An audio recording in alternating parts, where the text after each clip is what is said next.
Good morning, everyone. Good afternoon. Thank you for joining. Bonjour tout le monde, merci d'avoir rejoint cette réunion. Nous allons commencer dans quelques instants.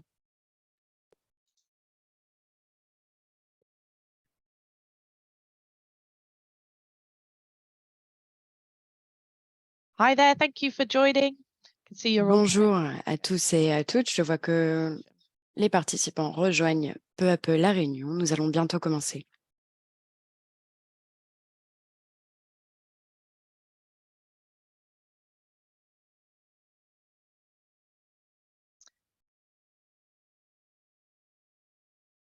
All right, fantastic. So greetings, everyone. Bonjour à tout le monde. Nous vous saluons de la part de l'Alliance pour la prévention du paludisme dans le cadre de cette présentation de la microplanification géoréférencée pour les campagnes MII. Alors, quelques règles pour aujourd'hui. Cette réunion sera interprétée en anglais, en français, en espagnol et en portugais. Vous pourrez voir sur Zoom, dans la barre du bas, l'option interprétation. Si ce n'est pas déjà fait, vous pouvez choisir le canal d'interprétation qui vous convient. Il y aura une présentation en français, donc n'hésitez pas à choisir le bon canal. Pour Para escuchar la versión española, se puede hacer clic en Interpretación en las opciones de la reunión de Zoom y seleccionar el canal español. Pour écouter la version française, il faut cliquer sur Interprétation dans les options de la réunion de Zoom et sélectionner le canal français.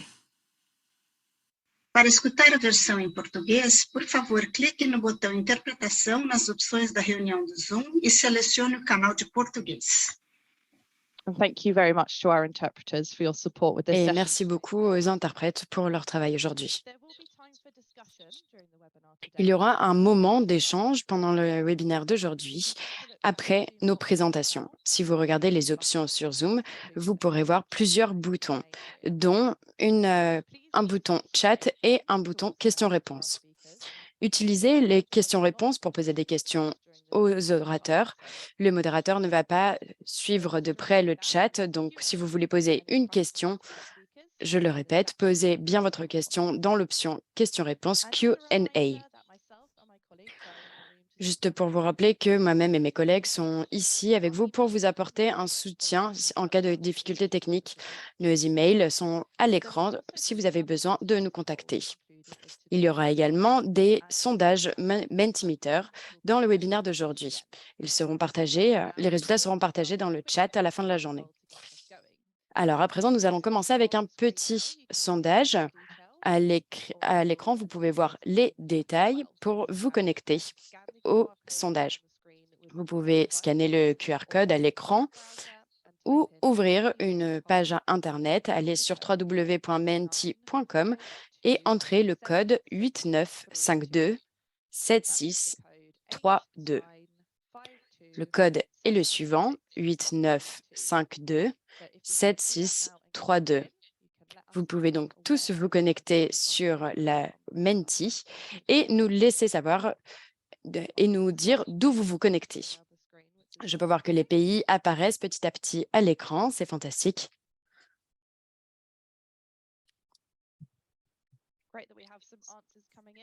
On peut voir les réponses apparaître petit à petit et alors que vous ajoutez vos réponses, je vais passer la parole à Giovanni Dussabé.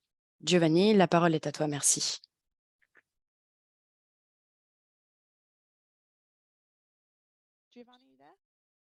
Giovanni, est-ce que tu es bien là? Merci, merci beaucoup, Hazel. Bonjour, bonjour ou bonsoir à tous, ça dépend de là où vous êtes. Je peux voir que vous vous connectez vraiment des quatre coins du monde. Je travaille pour l'Alliance de prévention du paludisme et aujourd'hui, je serai le facilitateur de ce webinaire. Alors, merci d'être connecté à ce webinaire sur la microplanification géoréférencée pour les campagnes MII.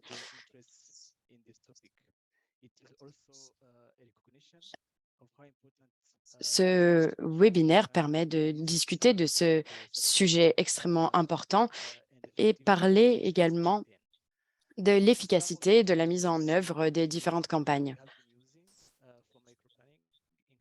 Certains pays ont utilisé et utilisent la microplanification, mais parfois avec d'autres techniques. Certains utilisaient des cartes dessinées à la main et faisaient une planification manuelle des déplacements des équipes sur le terrain.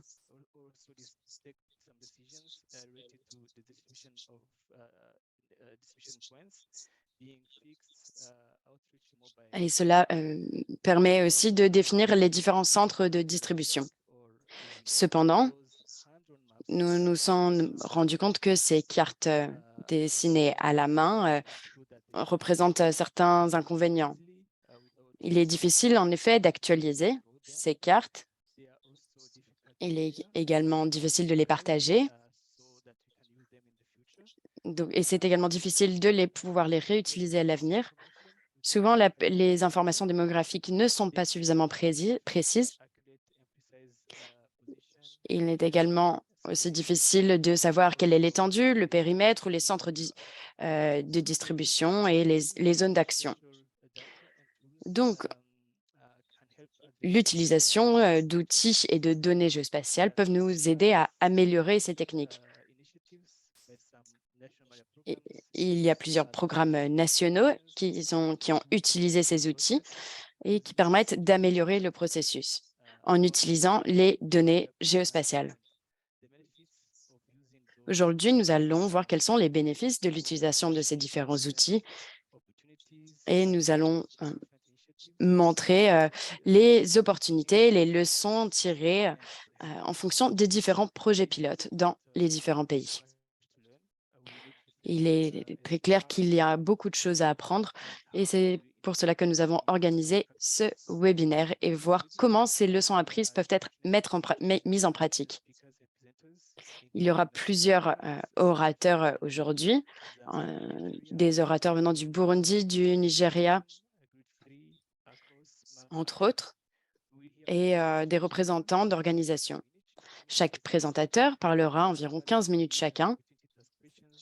Et ensuite, il y aura un moment de questions-réponses. Et les questions, bien sûr, sont celles que vous aurez posées dans le bouton questions-réponses. Nous pouvons donc lancer le deuxième sondage. Nous allons vous poser une question très simple. Avez-vous déjà utilisé des outils géospatiaux pour la microplanification dans votre pays ou dans votre travail?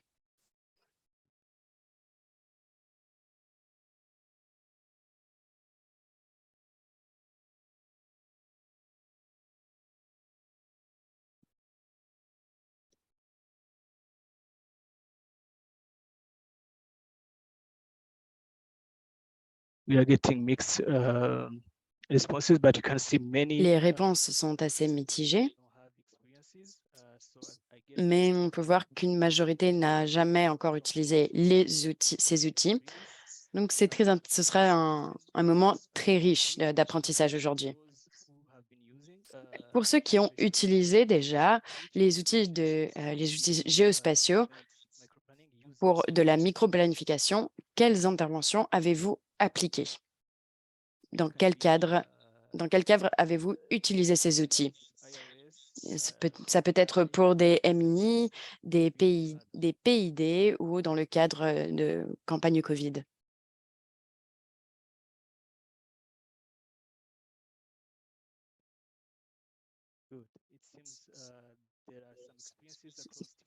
Très bien, j'ai l'impression qu'il y a quand même eu plusieurs expériences. À présent, je vais donner la parole au premier orateur. Il s'agit de Chris Jung de l'OMS, du centre SIG.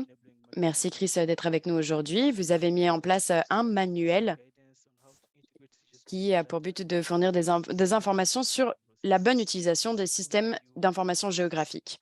La parole est à vous, Chris. Merci beaucoup, Giovanni. Je suis ravie d'être avec vous aujourd'hui. Je vois que nombre d'entre vous sont connectés depuis différents pays d'Afrique. Et moi-même, je vis sur le continent africain depuis 11 ans. Mais là, je suis à Sofia, en Bulgarie. Je suis ravie d'être avec vous aujourd'hui.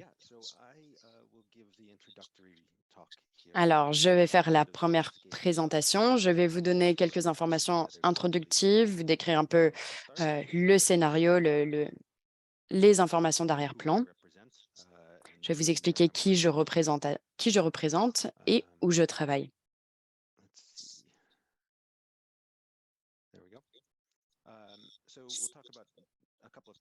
Alors, nous allons parler de plusieurs choses. Nous allons parler de la coordination globale pour la micronification géoréférencée, comme Giovanni l'a dit juste avant. Et nous allons parler également du manuel. Je travaille avec l'OMS et particulièrement avec le centre SIG, le Centre pour les systèmes d'information géographique.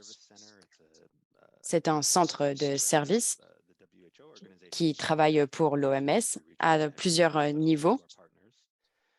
Nous travaillons également avec nos différents partenaires. Et les objectifs sont plusieurs. L'utilisation des données géographiques. Et le but est d'alimenter ce travail et ce réseau de données géospatiales. Le but, bien sûr, est de cibler de manière plus efficace nos services de santé. Le centre SIG a été créé il y a environ 2 ans et est en pleine expansion, car on valorise de plus en plus ce genre de projet qui s'appuie sur cette technologie. Plus particulièrement, nous avons travaillé avec le groupe de travail de santé de données géospatiales COVAX. Et dans ce cadre, nous avons apporté notre soutien à différents pays pour la microplanification géoréférencée dans le cadre des campagnes COVID. Nous travaillons également nous appuyons aussi sur une communauté de pratique. Donc, nous travaillons aux côtés de nos partenaires. Et dans ce cadre-là, nous travaillons avec des pays, que ce soit avec les bureaux de l'OMS et les bureaux de l'UNICEF, mais aussi avec nos partenaires gouvernementaux ou institutionnels dans le monde entier. Le but est d'échanger les connaissances pour savoir comment être le plus efficace dans cette micro-planification géoréférencée. Nous travaillons sur les problématiques de coordination. Nous essayons de combler les fossés qui sont à combler. Et nous essayons également de fixer des seuils internationaux sur les bonnes pratiques, les bonnes conditions de travail. Et nous travaillons également sur des outils dont nous pouvons tous bénéficier. Voici donc à l'écran certains des partenaires avec qui nous sommes engagés au cours de l'année dernière. Nous avons hâte de travailler avec de nouveaux partenaires à l'avenir également.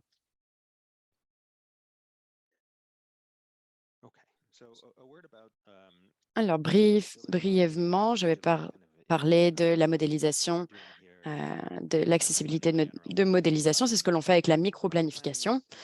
La microplanification est une série d'étapes et d'outils qui permettent de faire un processus de décision et qui permet d'assurer des services de santé vers la communauté.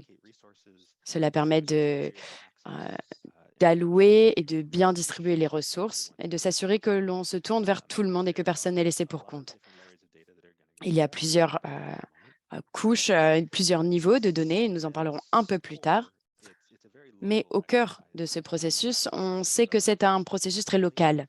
La microplanification est développée à l'échelle nationale, mais nous voulons vraiment savoir où est la population et comment atteindre chacun des foyers.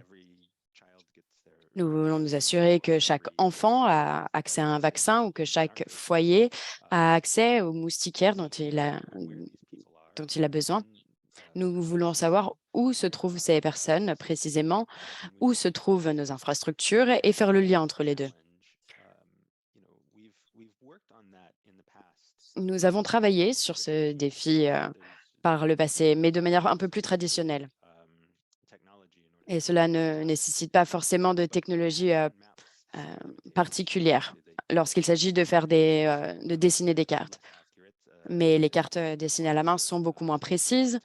Elles nécessitent beaucoup de temps pour les mettre en place.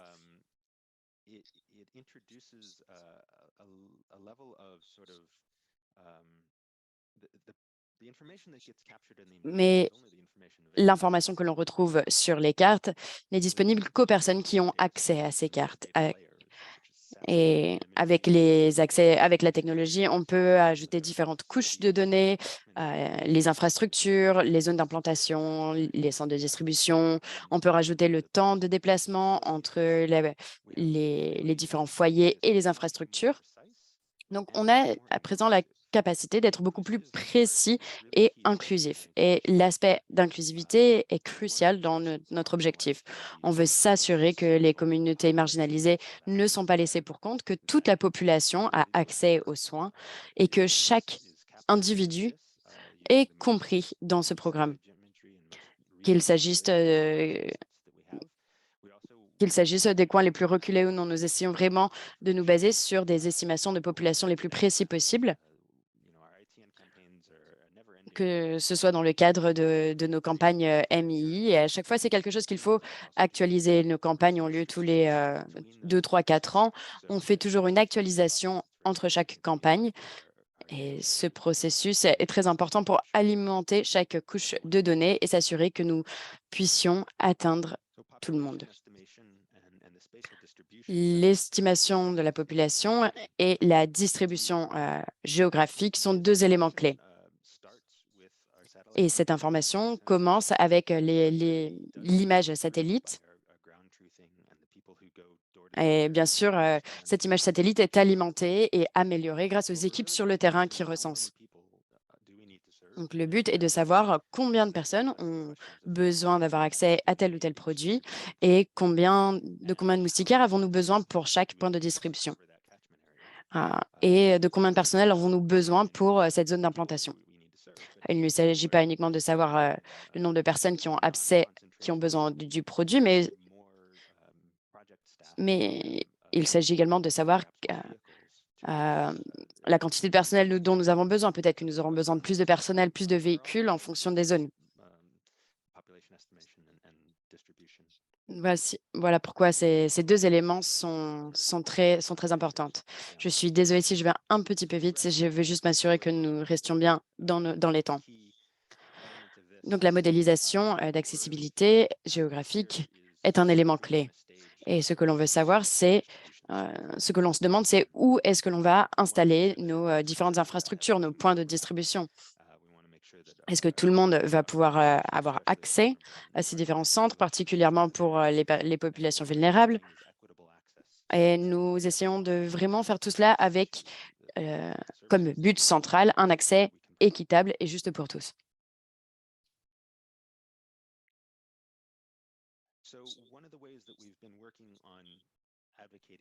Donc, nous travaillons là-dessus de diverses manières. Au cours des 15 derniers mois, nous avons développé, grâce à des partenariats, un manuel de microplanification géoréférencée.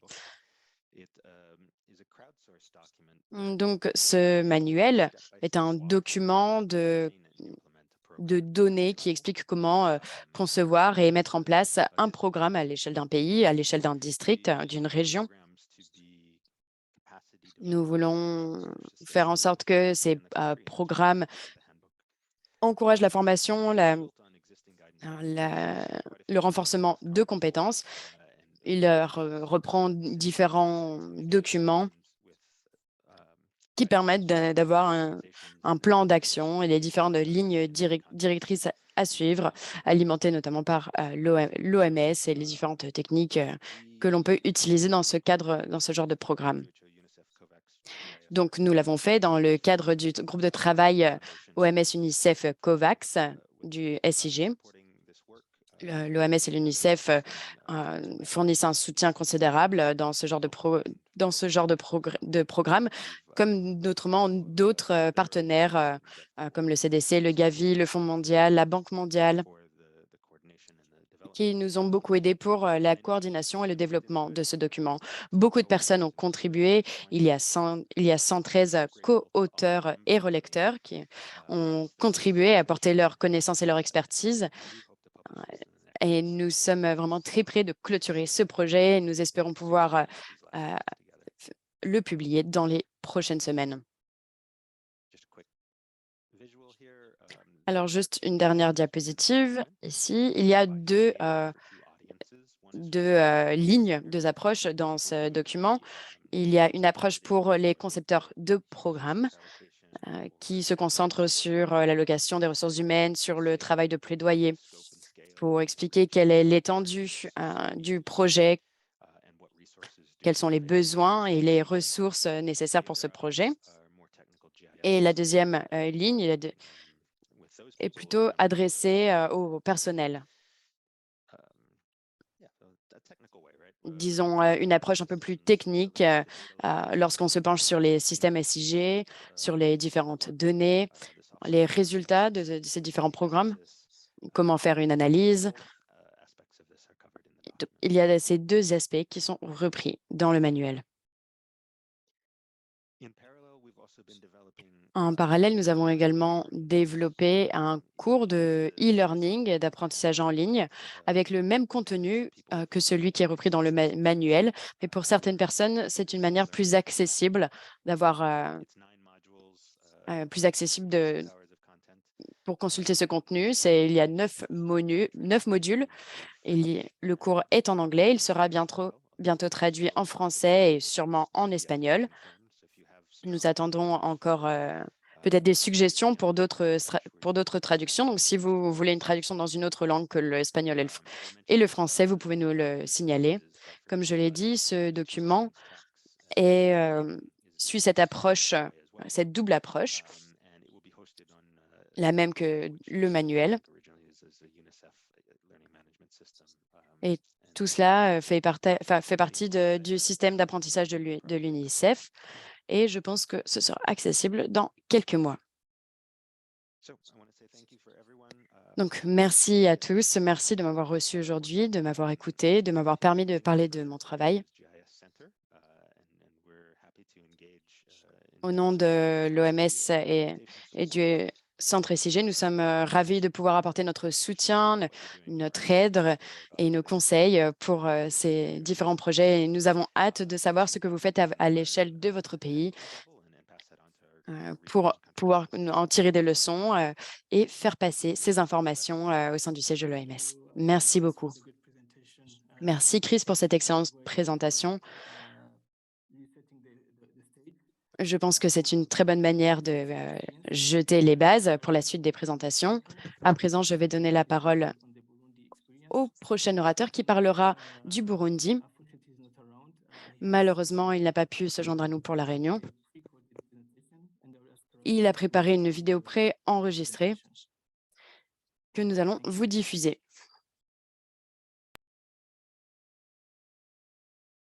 Bonjour, je suis Fred Lamy, je suis consultant avec AMP, je suis en charge de l'aide pour la numérisation des campagnes de masse. Et dans ce cadre-là, nous avons soutenu un projet au Burundi, un projet pilote dans l'utilisation des outils de systèmes d'information géographique dans le cadre de la microplanification de la campagne de masse NIRDA.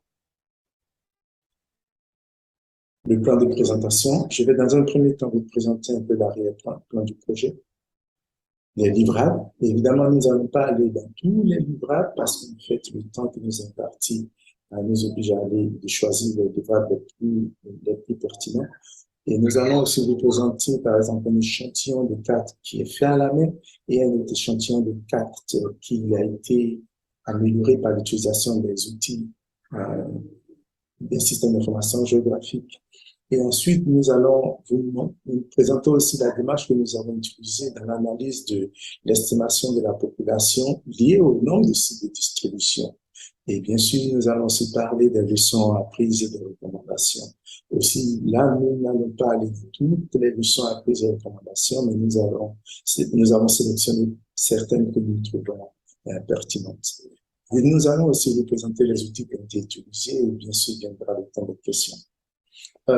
Pour l'arrière-plan du projet, il y a un intérêt de plus en plus pour la numérisation de la campagne, pas seulement de la campagne de masse, de façon générale des campagnes de santé. Et la campagne de masse MEDA a aussi bénéficié déjà des expériences qui ont été acquises pour la digitalisation d'autres campagnes. Et donc, nous avons eu le support, par exemple, de l'équipe de l'UNICEF qui a fait une expérience dans ce domaine-là, dans le cadre de l'immunisation et de la vaccination. Et nous avons aussi le soutien de l'équipe de l'OMS, de l'équipe NGS, de l'OMS qui nous a soutenus tout le long du processus. Et les deux districts objets de notre projet pilote étaient Mairie Sud et Cabésie. Mairie Sud en zone urbaine, une zone très peuplée, et Cabésie en zone rurale. Et donc, voilà un peu l'arrière-plan de ce projet-là. À gauche, vous pouvez voir, c'est le Burundi. La carte du Burundi et les différentes régions administratives du pays, de province, je pense. Et à droite, nous avons les deux districts sanitaires objets de notre projet pilote, c'est-à-dire Mairie Sud et Cabésie en zone rurale. Les livrables. Les livrables qui nous étaient soumis en fait sur lesquels nous devons travailler consistait à développer des ensembles de données, de collecter des ensembles de données, de développer des cartes, des applications besoin, récolter le plus d'informations et développer des produits qui étaient en lien avec la numérisation et en lien avec les objectifs de numérisation de la micro-planification. Ensuite, nous devions planifier et préparer un pilote, un atelier qui devait nous permettre de produire les différentes cartes par différents districts sanitaires, c'est-à-dire le district Cabésie et le district Mairie Sud. Et donc, c'était l'une des parties les plus importantes du projet, c'était l'atelier de mise en place et de confection des différentes cartes par district sanitaire, où nous avons eu la participation de chaque aide de responsabilité, des personnes qui venaient de différents aides de responsabilité, qui ont participé à cet atelier-là. Et cet atelier a consisté à les aider à leur expliquer le bien fondé d'utiliser les outils GIS, les amener à utiliser les outils GIS et puis les amener à produire eux-mêmes avec notre aide les cartes de leurs différentes aides de responsabilité et les sites de distribution de chaque aide de responsabilité. Et bien sûr, nous devions aussi produire un rapport technique qui faisait le résumé, qui incluait les leçons apprises, les recommandations et évidemment le passage à l'échelle. Vous pouvez voir par exemple à gauche de l'écran une carte qui a été développée à la main, dessinée à la main, comme ça se faisait par le passé. C'est la carte par exemple du centre de santé de Kinendo.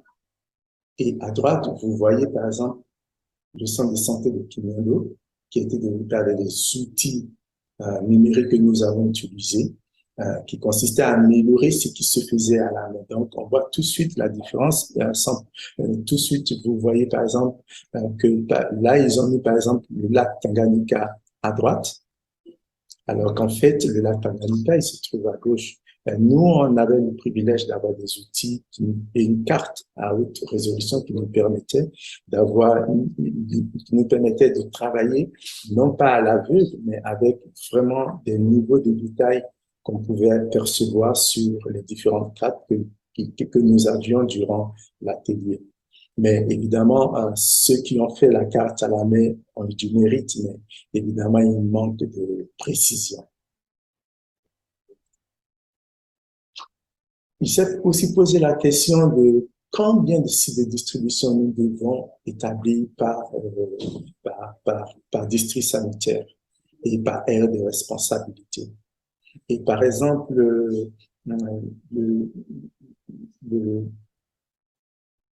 l'équipe classique de microplanification utilisait des estimations de population qui sont produites par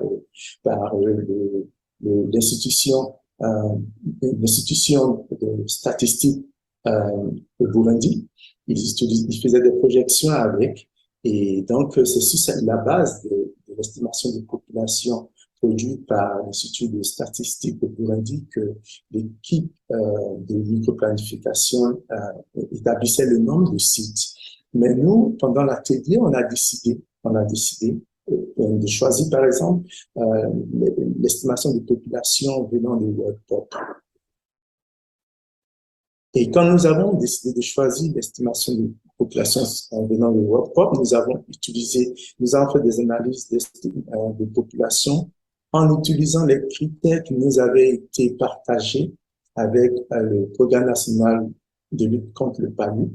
C'est-à-dire qu'en fait, que chaque site de distribution, il ne devait pas avoir plus de 1584 familles. Et chaque site de distribution devait être dans une zone de pas plus de 3 km. Évidemment, le critère de 3 km s'appliquait très bien en zone rurale, mais le premier critère, il est beaucoup plus, il s'appliquait davantage en zone urbaine, c'est-à-dire en Amérique du Sud, par exemple. Vous voyez, par exemple, dans le tableau en dessous, nous avons les différents aides de responsabilité que composent Amérique du Sud, c'est-à-dire Lusaga, Kanyosha, Ziba, Kinindo, Tusoro.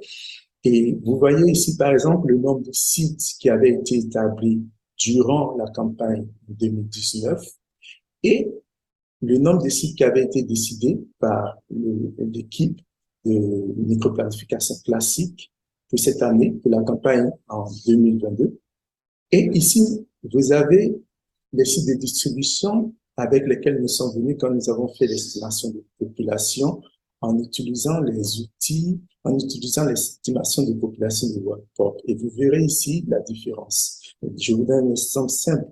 Nous avons prévu 14 sites de distribution après avoir fait l'estimation, l'analyse d'estimation de population liée au nombre de foyers par site. Nous sommes arrivés à 14 sites de distribution et par exemple, l'équipe de microplanification classique avait décidé de 11, alors que nous avons décidé 14. Et si vous voyez, il y a un écart de différence de 10 sites entre ce que nous avons, sur lequel nous sommes arrivés après l'analyse d'estimation de population par aide de responsabilité, et celui qui avait été choisi, décidé par l'équipe de microplanification classique. Et donc, voilà, par exemple, une différence majeure que nous avons apportée à l'équipe de distribution, à l'équipe du PNLP, qui s'occupe de la microplanification. Et ils ont même accepté et adopté le nombre de sites de distribution que nous leur avons proposé. Et ce qui était réconfortant pour nous, c'est que pendant l'atelier, les participants de l'atelier ont trouvé que les chiffres de World Pop reflétaient beaucoup plus la réalité sur le terrain, pour une raison ou pour une autre. Et donc, ce fut notre choix d'utiliser, par exemple, l'estimation de la population selon World Pop.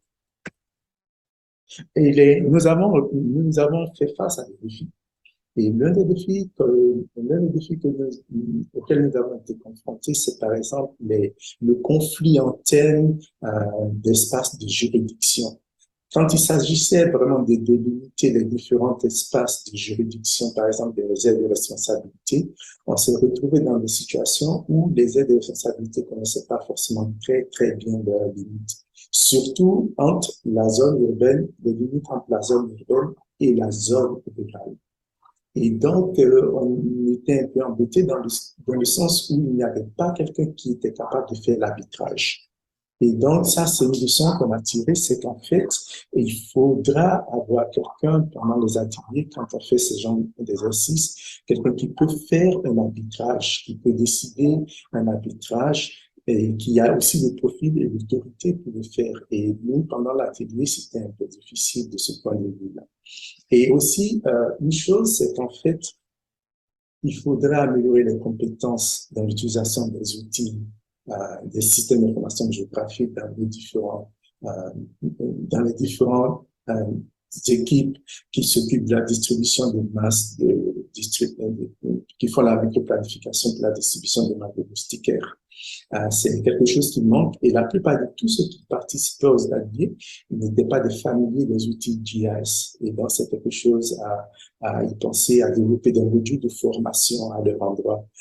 Puis ensuite, nous avons essentiellement utilisé l'application ArcGIS Online qui nous a été donnée gracieusement par l'OMS. Nous avons accès avec 3 ou 4 comptes, je pense, et là, en fait, la difficulté vient du fait que tous n'ont pas forcément un accès à Internet avec aisance dans les différents aires de responsabilité. Et donc, ça peut être difficile pour eux plus tard s'ils doivent accéder à cette plateforme, d'y accéder parce qu'il peut y avoir des soucis de connectivité. Et donc, on fait le plaidoyer quand même pour que, en fait, dans l'éducation sur les outils numériques qu'on leur donne, ils puissent aussi avoir des logiciels comme le logiciel libres de open source de QGIS, qui est simple à installer et qui quand même demande certaines compétences, mais au moins on n'est pas obligé d'avoir une connexion Internet. Et puis, une chose aussi qu'on a tiré comme leçon en réalité, c'est qu'en fait, les données qui sont disponibles sur plusieurs sites Internet sont des données qui sont assez, sur lesquelles on peut compter. Parce qu'en définitive, quand on a essayé de récupérer et rassembler des données avec des institutions localement, ça n'a pas été aisé et facile, et parce que les gens en manquaient. Et donc, les sources de données sur Internet nous ont beaucoup aidés. Et donc, une chose aussi qu'on a remarqué, c'est qu'en fait, le choix de l'estimation de la population, surtout quand un pays n'a pas les chiffres les plus récents du recensement de la population. Ça, c'est quelque chose qui mérite davantage de discussions, qui mérite davantage de choix sur le dénominateur à choisir. Concernant l'analyse des estimations de population. Donc, voici un temps soit que les leçons apprises, les recommandations, les défis que nous avons rencontrés. Autre chose peut-être aussi qu'on a rencontré comme difficulté, c'est qu'en fait, la plupart du temps, c'était des gens qui n'étaient pas familiers des outils GIS. Et donc, ce qu'on a compris, c'est qu'en fait, il fallait les aider d'abord à développer les outils, les différents cas sur du papier, délimiter leurs différents sites de juridiction avec cette carte à haute résolution avant de les passer sur l'ordinateur. Pour des raisons logistiques, on n'a pas pu le faire, on les a juste passés sur l'ordinateur et ce fut assez laborieux souvent d'utiliser l'écran de l'ordinateur pour travailler tout de suite. Les outils utilisés. Je le disais tantôt, on a utilisé ArcGIS Online, qui nous a été gracieusement offert, l'accès nous a été gracieusement offert par l'OMS. Nous avons aussi utilisé QGIS, qui est un logiciel open source, qui est téléchargeable, qui est accessible et gratuit sur Internet. Nous avons utilisé l'ensemble de données sur Internet, des données sur le découpage administratif du Burundi, de l'estimation de population de Worldport, des différents centres de santé et des différents settlements, je dirais, abris, qui nous étaient fournis sur Internet, par exemple, sur Internet, je pense, c'était quel site déjà, je m'en souviens pas. Donc, bref, pour dire qu'en fait, on peut compter quand même sur les données qui sont sur Internet, qui viennent de sources fiables, comme par exemple le site web de OCHA, le Human Data Exchange, qui est une source fiable qui nous a beaucoup aidé dans le cadre de ce projet. Et donc, on a aussi bénéficié d'imagerie satellite à très haute résolution qui nous a été fournie par les collègues de l'OMS. Et on a utilisé Dropbox pour stocker les données, pour partager les données qu'on a collectées et les documents. C'est toujours accessible. Et puis, évidemment, les postes de travail que nous avons utilisés, c'est essentiellement des laptops, Dell, HP et puis Mac. Et merci pour votre attention et merci infiniment. Nous sommes ouverts pour toutes les questions éventuelles. Thank you, Fred, for a presentation full of. Merci beaucoup, Fred, pour cette présentation pleine d'informations et également sur les challenges spécifiques au pays et aux solutions. Cela résonne avec beaucoup de questions qui ont été posées dans le chat. Je demande aux personnes de continuer à poser des questions avant de passer au prochain orateur. Je profite de cette opportunité pour donner la bienvenue à ceux qui viennent de se joindre à nous. Je passe maintenant la parole à Russell. Est-ce que vous pouvez, Russell, mettre la présentation à l'écran? On passe à l'expérience de la Zambie.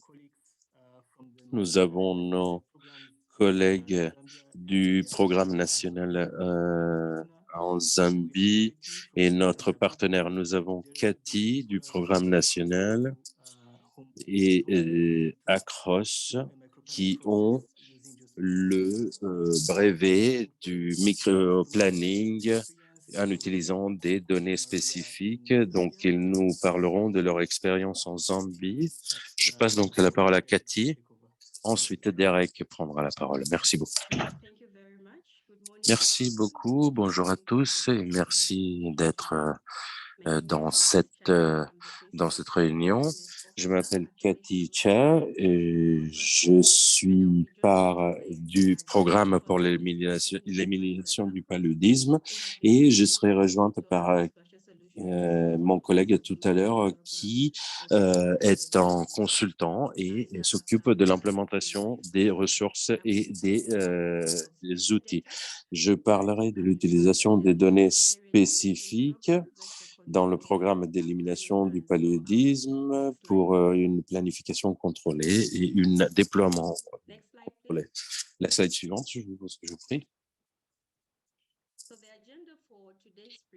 Donc, l'ordre du jour pour la présentation d'aujourd'hui est la stratégie de contrôle du vecteur 2020 et 2021 et l'utilisation de cartes pour la planification géographique. On regardera également à des données pour recenser la population, pour créer la population et pour créer la stratégie de distribution. Slide suivante. Slide suivante. Merci beaucoup. Donc, en premier lieu, on regarde à la saison 2020 et voir ce que nous avons fait pour avoir une bonne planification pour le contrôle du vecteur. En Zambie, nous avons ces vecteurs pour le paludisme. Nous voulons arriver à un contrôle de 80%. Nos stratégies s'appliquent annuellement et on revise la campagne tous les 3 ans pour voir quelles communautés ont besoin d'une stratégie additionnelle. Cela dit, certains des challenges que nous avons rencontrés pendant la phase de planification où la population fournie par l'OSC n'avait pas un bon niveau granulaire. Donc, nous avons utilisé cette approche. 15% était difficile d'accès et arriver à une opération. Nous avons donc utilisé une approche géoréférencée. Si vous regardez la slide sur l'écran, on passe à la slide précédente, s'il vous plaît. La précédente, s'il vous plaît.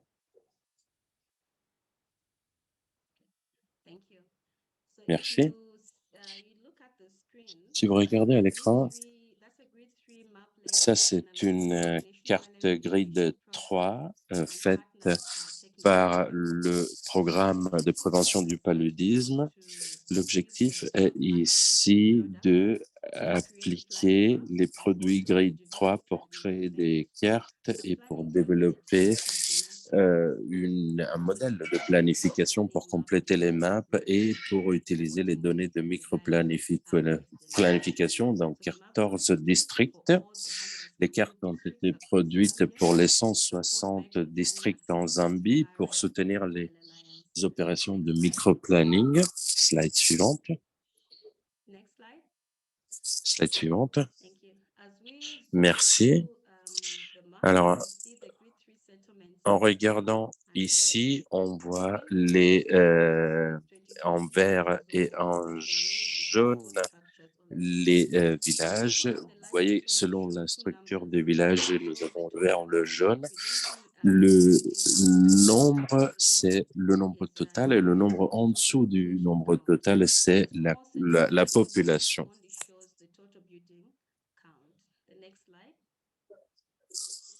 La couverture de peuplement.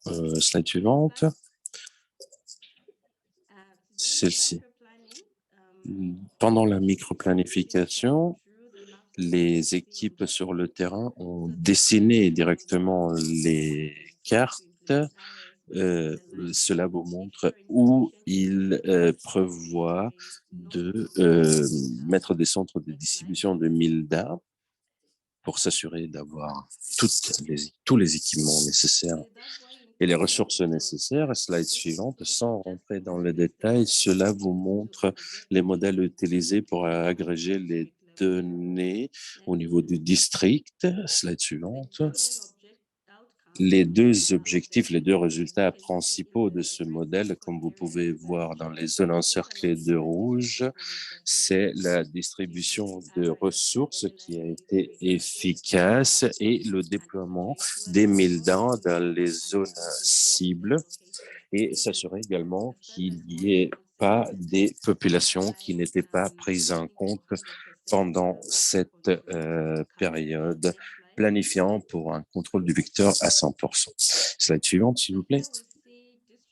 Ici, nous voyons les équipes de district pendant le processus de démarcation pour le microplanning et ils sont en train sur l'ordinateur entre-temps de remplir le modèle. Ici est un autre exemple de la carte finale après le microplanning. Vous pouvez voir que les zones bleues sont pour les MILDA et les autres pour les MI.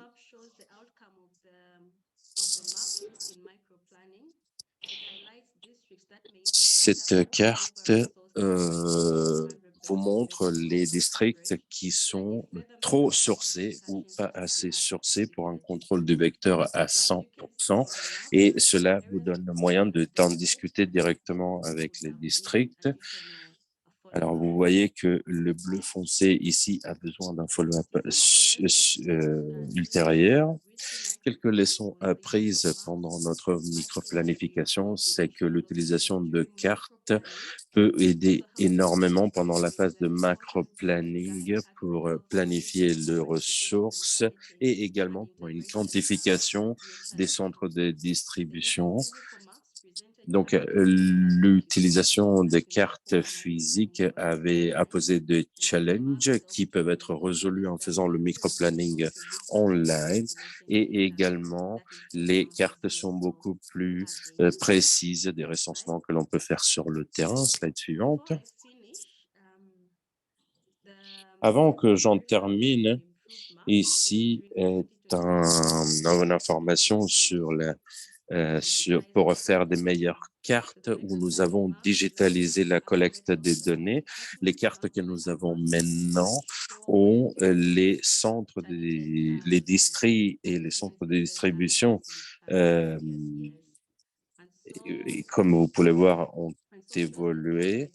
Cela montre que la couverture a été atteinte précédemment. Donc, pour la campagne 2021-2022, nous avons des données plus réalistes. Je passe maintenant la parole à Derek pour continuer la présentation, je vous prie d'écrire toutes questions que vous pourriez avoir dans le chat. Thank you. Merci beaucoup, Cathy. Et bienvenue à tous. Je m'appelle Derek. Je suis basé en Zambie comme conseiller ACROS dans les projets de formation à travers la région. En tant qu'organisation, nous donnons du soutien au niveau de la planification et de l'implémentation des systèmes informatiques comme on a fait en Zambie pour les derniers 11 ans. L'utilisation des données spatiaux pour le decision making et pour la prise de décision montre l'intérêt de cette technologie et c'est l'argument principal d'aujourd'hui. Plus tard dans cette présentation, nous parlerons de données en parlant de la précision du comptage de la population et deuxièmement, l'utilisation d'applications mobiles pour le soutien des opérations. Je vous donnais des références pour la discussion. Comme vous pouvez voir, Reveal, c'est un outil global open source qui est basé sur la technologie mobile, vous montre les avantages de la microplanification dans le soutien des campagnes du début à la fin. Slide suivante.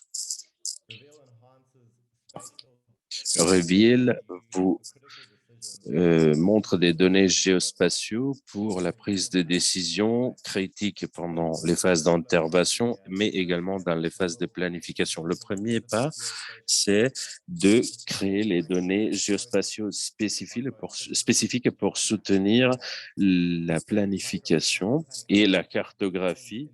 Le résultat de macro-planification peut être transporté sur application mobile de façon à permettre aux équipes dans le terrain de se rendre sur le lieu pour donner assistance. Nous avons du feedback offline également utilisable quand vous n'avez pas accès à Internet. Ensuite, les données récoltées sont tous mis ensemble, collectées dans l'application pour pouvoir faire une analyse au bureau ensuite et développer des politiques également à long terme.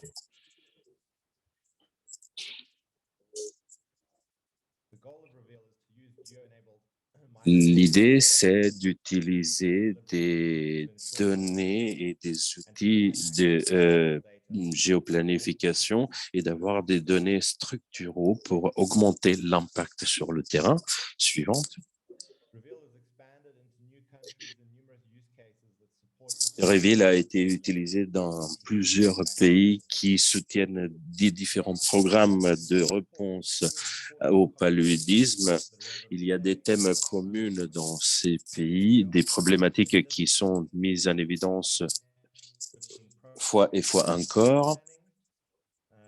Cela vous montre l'importance de la planification par rapport à l'implémentation sur le terrain et à l'augmentation de l'impact. Ensuite, nous sommes en train de voir constamment des problèmes, des gaps de manque dans le déploiement des campagnes à cause d'un manque de données précises. En passant à la section suivante, regardons maintenant aux données qui sont allées dans les cartes de planification pour la Zambie. Cathy a dit qu'elles ont été utilisées pour la campagne dans les derniers 2 ans, comme vous pouvez voir ici.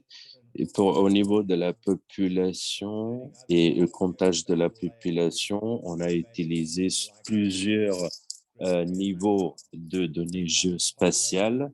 Ce genre de population devient de plus en plus l'outil devient de plus en plus disponible en utilisant des banques de données nationales, Facebook, les différents réseaux sociaux. Certains ont été déjà énoncés, mais nous voyons une augmentation de ces données disponibles en ligne. C'est juste un cas de comment les rendre pertinents à 100% et les utiliser de la meilleure manière possible. Slide suivante. Le grid 3 a été créé à travers l'empreinte, comme vous pouvez voir sur la gauche. et en établissant les confins de ce peuplement. Ici encore, des empreintes étaient disponibles sur Internet. Il est suffisant de bien définir les prérequis. Nous avons défini ainsi des zones d'opération, des clusters, des structures espacées dans 250 plateaux les unes des autres avaient un nombre de structures. Slide suivante. Les modèles de population pour prévoir les chiffres de population, comme Chris l'a dit précédemment. Vous pouvez voir ici des grilles 100 mètres par 100 mètres. Nous avons mis des confins pour définir les populations dans chaque carré. Cela nous a permis une beaucoup plus grande précision en utilisant des données de sondage et des données pendant la phase de microplanning. Un des défis principaux auxquels nous avons été confrontés lorsqu'il s'agissait de faire ces cartographies, c'était de s'assurer que ces images satellites basées sur les empreintes des bâtiments puissent recenser toutes les structures et que toutes les structures, dont les structures résidentielles, soient bien utilisées.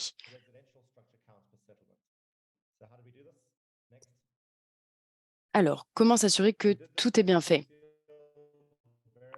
On le fait grâce à des données géospatiales qui sont vérifiées au niveau du terrain.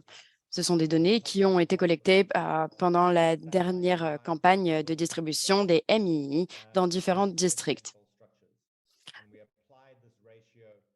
Il y a un ratio qui est fait entre les données collectées satellites et les données collectées sur le terrain pour pouvoir les mettre correctement à jour. Diapositive suivante.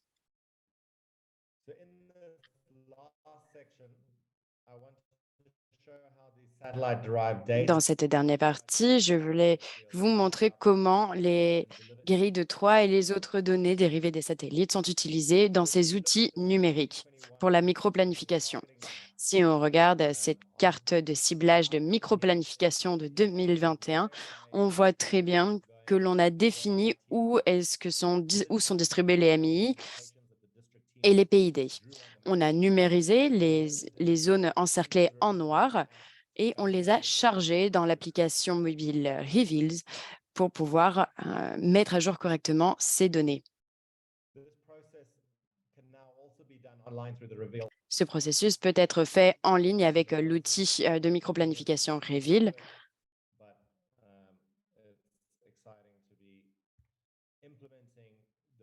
Et c'est très intéressant de voir que l'on peut utiliser également ce processus de cartographie en ligne.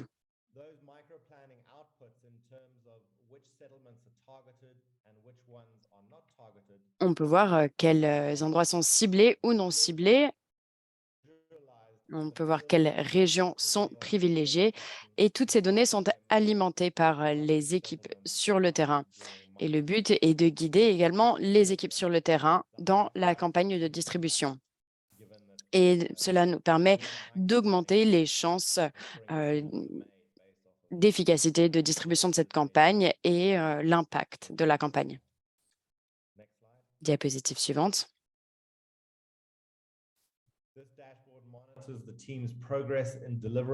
Ce tableau permet de faire un suivi des progrès des équipes sur le terrain dans les différentes régions ciblées. On peut voir qu'en vert, ce sont les endroits qui ont été visités. En jaune, les endroits qui n'ont pas encore été visités et en rouge, les endroits où il y a eu un refus. Cela permet de bien cibler les différentes régions et les différentes zones. Ce tableau se fait au niveau des installations, c'est un tableau de bord de collecte de données de la structure Reveal qui met en évidence le niveau de l'établissement et les lacunes où les interventions peuvent être nécessaires. les différents foyers qui n'ont pas encore reçu l'intervention des équipes du terrain. Et cela permet de combler les fossés là où c'est nécessaire. Diapositive suivante. À partir de ces données, des cartes sont créées à la suite des saisons de distribution des PID. Cela permet d'avoir une bonne quantification des données, particulièrement auprès des installations, des infrastructures de santé. Cela nous permet de s'assurer que il y a un bon niveau de correspondance entre le peuplement, la zone de peuplement et les objectifs. Il vous reste 1 minute. Oui, je n'ai plus que 2 diapositives.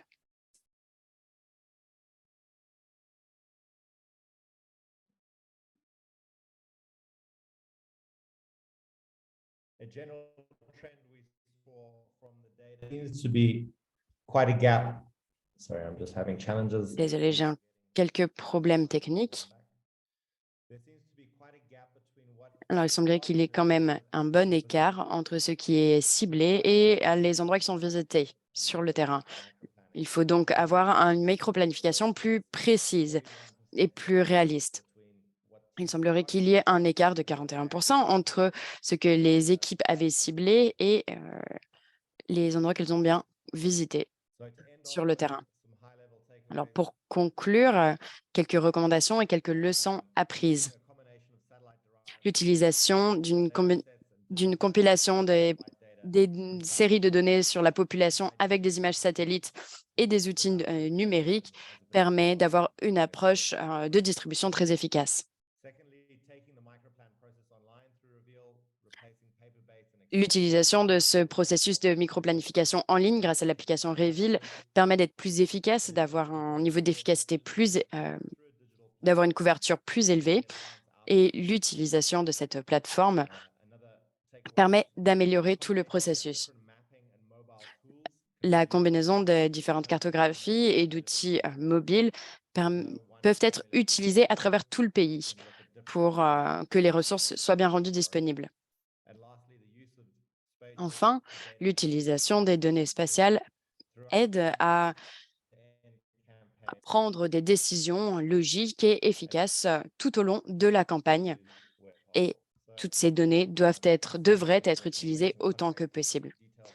Merci beaucoup et vous avez à l'écran mes contacts.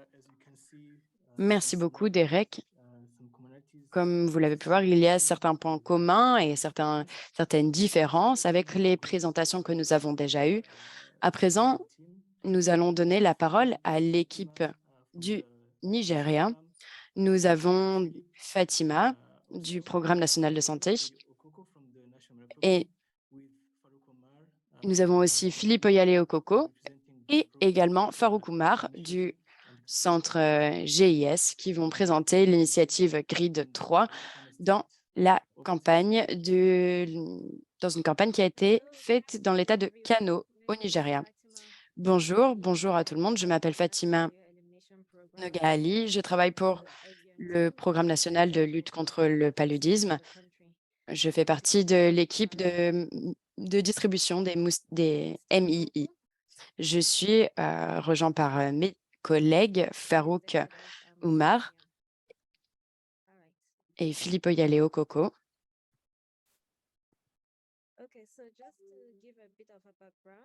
Alors, pour vous donner quelques informations de prime abord, vous avez à l'écran des images de cartes qui étaient dessinées à la main par le passé.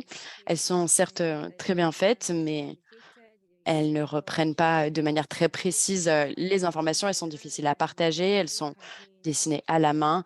Et à chaque campagne, tous les 3 ans, il faut redessiner ces cartes pour les actualiser. Ce sont des cartes qui sont très difficiles à partager et à reproduire.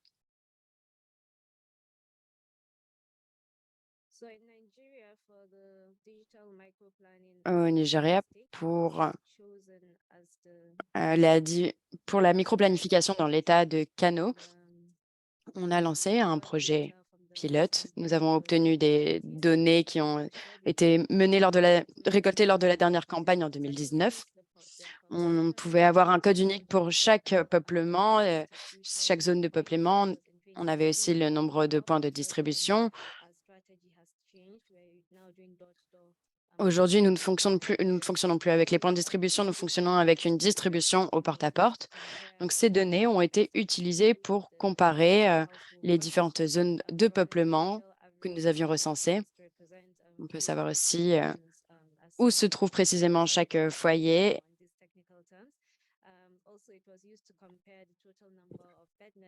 Ces données ont été utilisées pour voir le nombre de MII qui avaient bien été distribués en fonction des différentes communautés et d'avoir une bonne estimation de la population.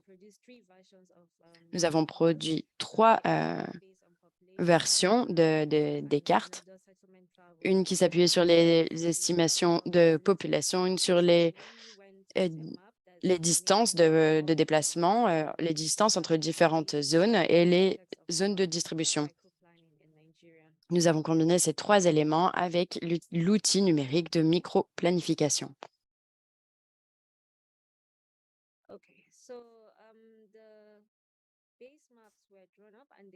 Les cartes ont été dessinées et on a assigné un code unique à chaque zone de peuplement. On utilisait les 2 premières lettres du nom de LGA et les deux lettres du nom de la région avec suivi d'un numéro. On pouvait donc savoir le nombre de peuplement dans chaque région et cela nous permettait d'avoir une bonne estimation démographique par zone d'intervention. Nous avons également développé un formulaire de collecte COBO pour collecter les coordonnées géographiques pour s'assurer qu'aucune communauté n'avait été laissée pour compte. Et parfois, cela nous a permis aussi de créer davantage de centres de distribution à cause d'une forte densité d'une région, par exemple. Parfois, nous avons utilisé, au lieu de nous tourner vers les centres de santé, les infrastructures de santé, nous sommes tournés vers les chefs de village ou des infrastructures plus locales. En plus des cartes, nous avons créé des tableaux où il y avait des listes des différentes zones d'implantation. On les a imprimées et, par exemple, dans l'État de Kano, nous avions 44 centres de distribution et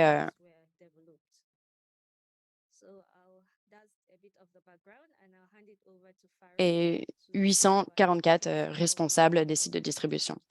C'est tout pour ma part et je vais passer la parole à mon collègue Farouk.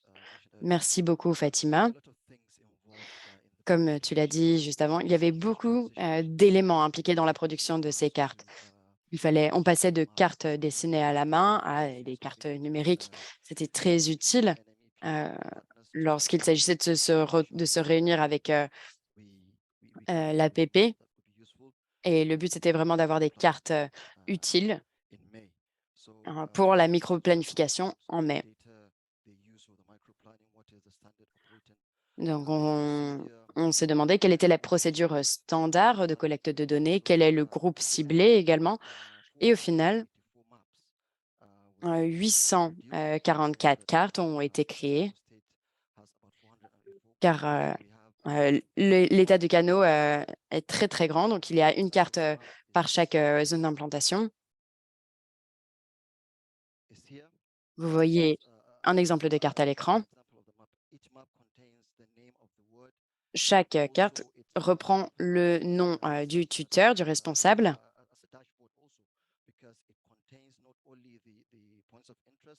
Il y a les points d'intérêt, mais on reprend également à côté des cartes différents tableaux. Et dans les tableaux, on peut voir les statistiques qui s'appuie sur les centres de santé, les infrastructures de santé en fonction de ces zones de peuplement. Et nous, de notre côté, nous avons également créé des statistiques pour savoir la précision de ces données.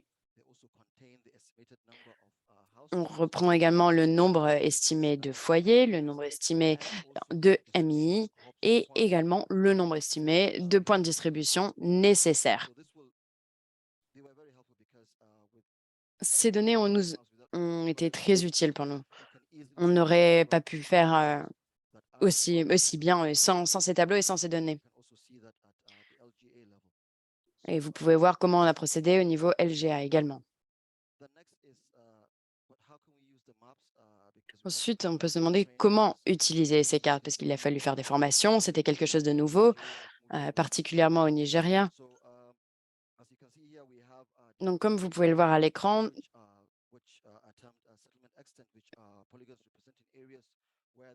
nous avions différents endroits de distribution. On voit également la présence de bâtiments détectés par les images satellites. On peut voir les différentes zones de peuplement, rurales, urbaines, quelle est leur taille, l'estimation démographique également.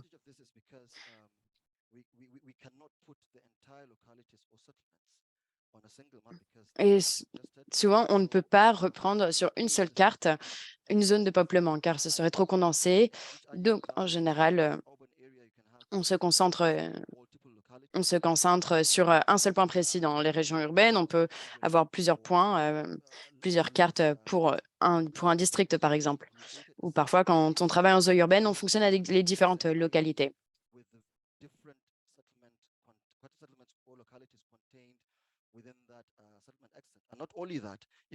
Et en plus de tout cela, vous pouvez voir également qu'il y a les chiffres directement affichés sur la carte, qui reprend les estimations de population en fonction des zones de peuplement.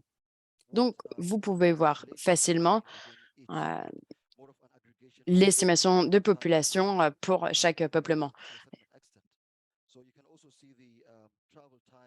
Vous pouvez voir également le temps de trajet d'un point à l'autre.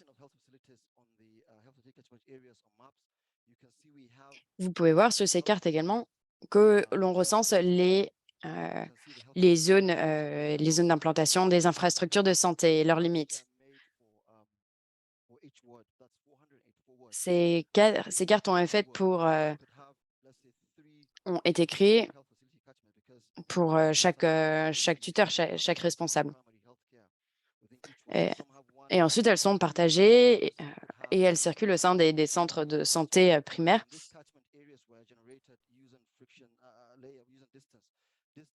Donc, à chaque fois, on définit les zones de peuplement en fonction des estimations de trajet, de limites d'une zone à une autre. On essaye de faire en sorte que ces zones de peuplement se trouvent bien à 4 km maximum de distance au sein des zones de peuplement et pour l'accès aux infrastructures de santé. Ensuite, après avoir fait cette cartographie, il fallait s'assurer que nous avions bien compris comment utiliser les cartes et on s'est concentré sur l'identification de problèmes. Par exemple, regarder la légende d'une carte et s'assurer que l'on voit bien que dans chaque zone de peuplement, tous les foyers reçoivent bien de la distribution. Parfois,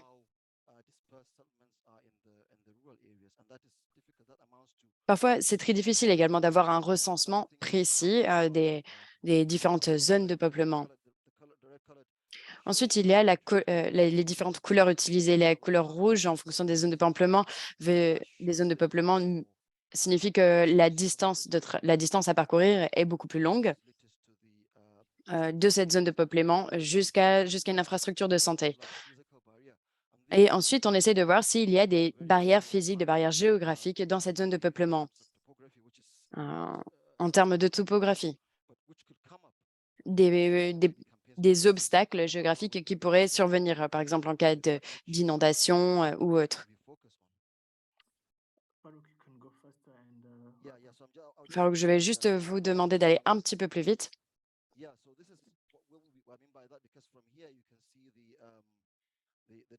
À l'écran, vous pouvez voir les différents points d'accès. Donc, c'est Sabou. Ici, vous voyez Sabou Warkora. On peut voir qu'il y a un trajet de 15 minutes à parcourir, par exemple, un trajet de 60 minutes ou de 30 minutes. Et ce système de classification est réparti par couleur.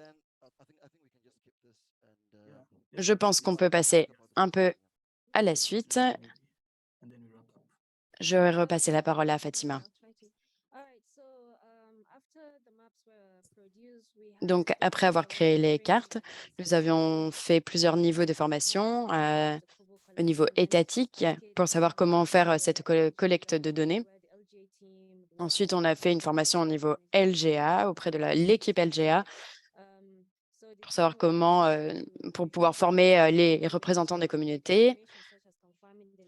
On s'est concentré sur les informations comme par exemple bien avoir le nom de l'endroit, le nombre de zones de peuplement, d'installations, d'infrastructures, de foyers, confirmer les infrastructures de santé. Parfois, il y a des maisons abandonnées aussi, donc il faut bien savoir quel foyer vit où, avoir des informations très précises et avoir une image un peu plus claire de la situation. Cela nous a permis d'avoir des cartes très précises et avoir une collecte de données à jour. Et tout cela a été validé lors d'une réunion. Pour les aspects de réussite, eh bien, le plus important, c'est que les participants ont trouvé que cette technique était facile, que cette technologie était facile à utiliser.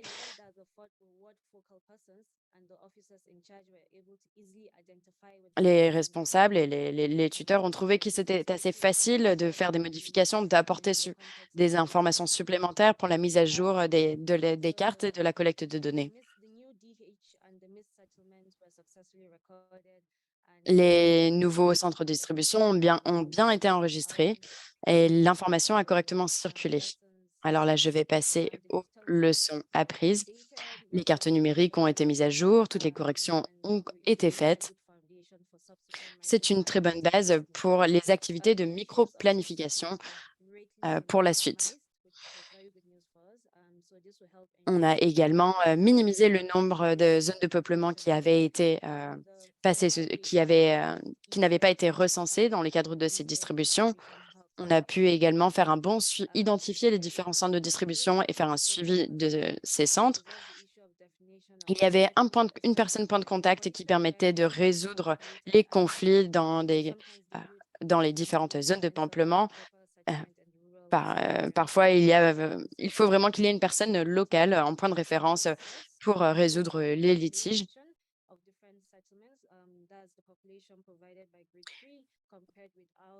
On s'est également demandé si ces différents telle ou telle zone de peuplement avaient bien reçu cette formation et avaient compris l'utilisation de ces cartographies et de l'outil Grid 3.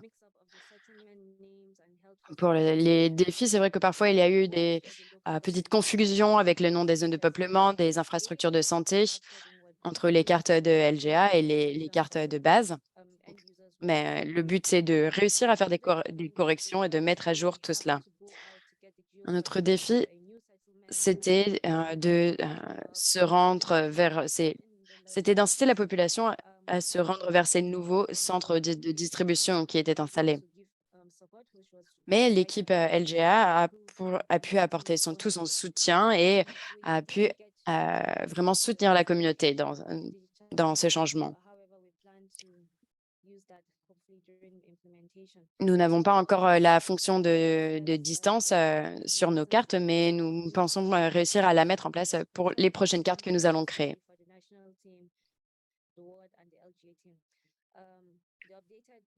Pour les prochaines étapes à suivre, le but est de mettre à jour les cartes de base et de faire un suivi de l'information.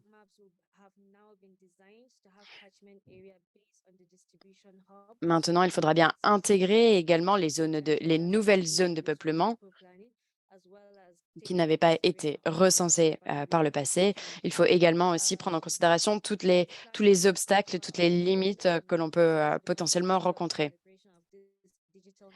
Et le but aussi, c'est de faire un transfert de connaissances et d'explorer la possibilité d'une intégration de ces cartes numériques dans notre système ICT 4D pour nos prochaines campagnes de distribution. Merci beaucoup à l'équipe du Nigeria. Nous sommes légèrement en retard. Et à présent, je vais demander au dernier présentateur de prendre la parole. Nick, c'est toi qui vas nous parler de la situation du Soudan du Sud. Ce n'est pas lié directement au MII, mais c'est quelque chose qui pourrait enrichir notre expérience. Merci beaucoup, Giovanni. Tout d'abord, j'aimerais remercier tous les organisateurs et bien sûr les participants. Je suis ravie et honorée d'être ici et de prendre la parole dans cette session. Très rapidement, je vais expliquer ce qu'est Map Action. J'imagine que vous ne connaissez pas forcément notre ONG. Je vais expliquer les problèmes auxquels nous sommes confrontés dans notre pratique au quotidien et quelles sont les solutions que l'on pourrait présenter. Et enfin, je vais partager mon expérience dans le cadre de ces données, de ce package de données humanitaires intégrées donc, pour lequel je travaille.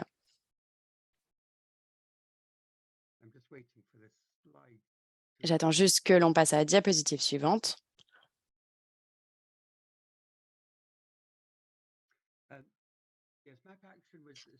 Map Action a été créé il y a environ 20 ans. C'est une organisation à but non lucratif basée au Royaume-Uni. Cette ONG utilise des données et des analyses géographiques, en particulier sous forme de cartes, pour soutenir les activités humanitaires.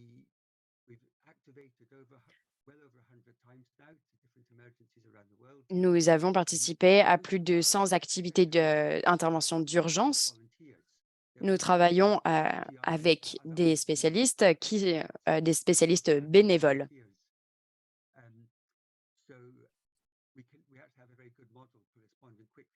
Donc, la plupart de nos activités sont menées par des équipes de spécialistes et nous sommes très préparés dans le cadre d'une intervention d'urgence.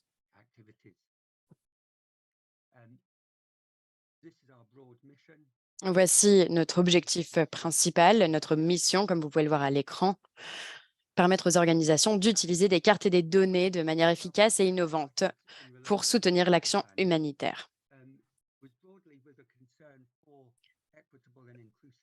Le but de notre ONG et le but de ce programme de vaccination était de fournir et de garantir un accès équitable à tous dans le cadre de la vaccination de la COVID-19.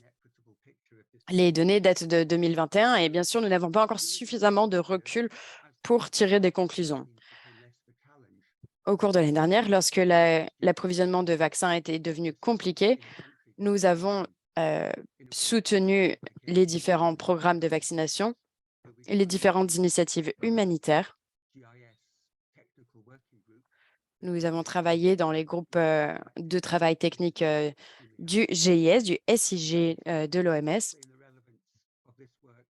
Alors, je vais expliquer l'intérêt de ce travail dans le cadre de ce webinaire.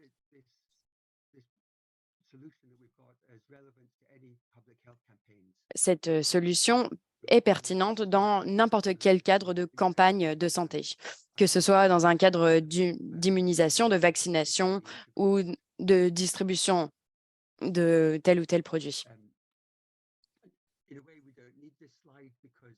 D'une certaine manière, on n'a pas vraiment besoin de parler de cette diapositive. Les présentations juste avant ont bien expliqué ce qu'est la microplanification. À droite, sur les photos, vous pouvez bien voir cette illustration d'une distribution de l'aéroport à la main. Donc vraiment de la grande échelle directement aux bénéficiaires. Nous avons essayé de voir où est-ce que notre ONG pouvait apporter un soutien. on essaie de montrer l'intérêt de la microplanification pour les campagnes de santé. Si l'on part du bas de cette colonne verte, on peut voir que les données sont utilisées pour alimenter des outils. Les outils soutiennent la microplanification qui soutient à son tour des résultats équitables, efficaces et qui permettent une bonne campagne d'immunisation.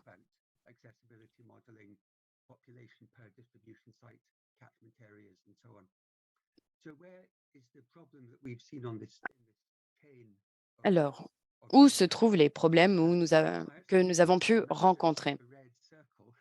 Alors, je vais juste vous demander d'imaginer un cercle rouge entre la partie données et la partie outils. Imaginez qu'il y ait un cercle rouge entre les données et les outils. Et c'est ce que j'appelle le goulot d'étranglement des données, ou le point d'achoppement. Puisqu'à ce moment-là, il faut une certaine expertise pour le traitement des données. Et je vais expliquer tout cela dans la diapositive suivante. Mais pour être clair et avant de continuer, nous ne sommes pas un producteur de données. C'est quelque chose qui est fait avec brio par d'autres organisations, d'autres institutions, et bien sûr qui est également fait par les grands géants de la technologie comme Google, etc. Donc, quand je vous parle de cette pierre d'achoppement, je veux parler un peu plus en détail de la chose suivante. J'attends juste ma diapositive.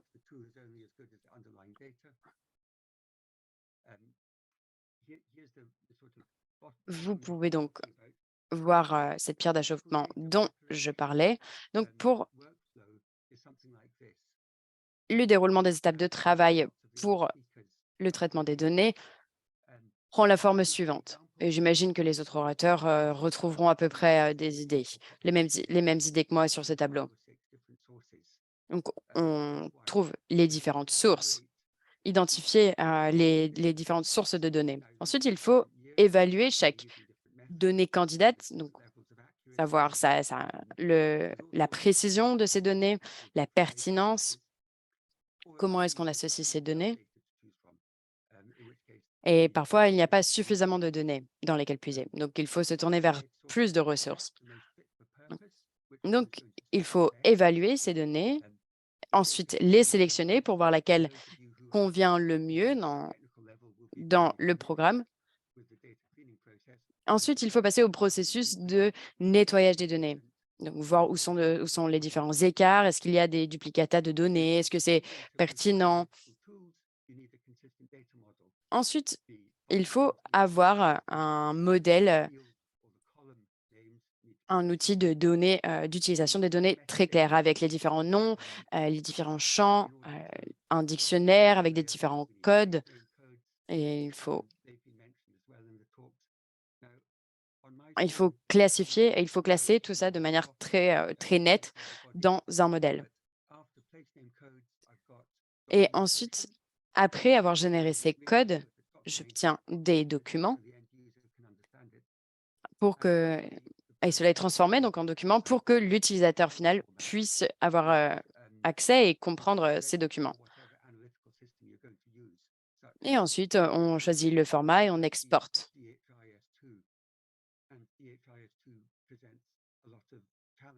Et en fonction du format, on est confronté à plus ou moins de défis, disons. Donc,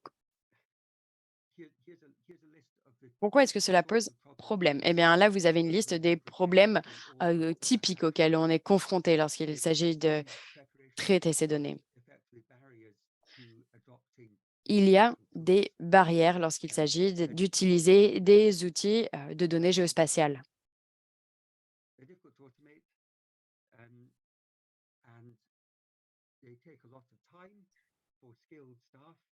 C'est souvent quelque chose de très long à appliquer. Il faut former beaucoup de personnel. C'est également coûteux car, par exemple, les soignants passent du temps à enregistrer des données, à rentrer des données. Et vous ne voulez pas non plus avoir trop de duplicata. Si vous avez plusieurs agences qui travaillent sur un programme, vous ne voulez pas avoir ces données répétées 5 ou 6 fois. L'année dernière, nous avons fonctionné avec un programme, avec le programme COVAX. Ça a été très, très intéressant. Nous avons travaillé dans l'accessibilité au vaccin COVID-19 et aux soins COVID-19 dans plusieurs pays d'Asie du Sud-Est. En rouge, c'est le temps que nous avons passé pour la préparation et en bleu, c'est le temps passé pour l'analyse. Et ils ont conclu qu'il fallait encore plus de temps pour arriver à une condensation de toutes ces informations récoltées et pour en tirer les bonnes conclusions.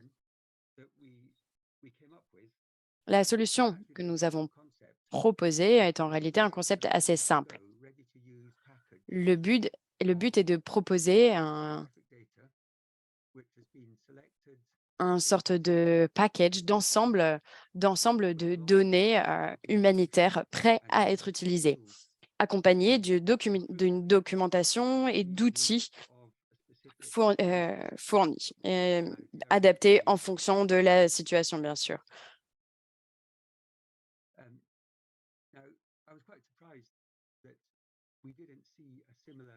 J'étais assez surpris de voir que ce concept n'avait pas encore été utilisé par le passé.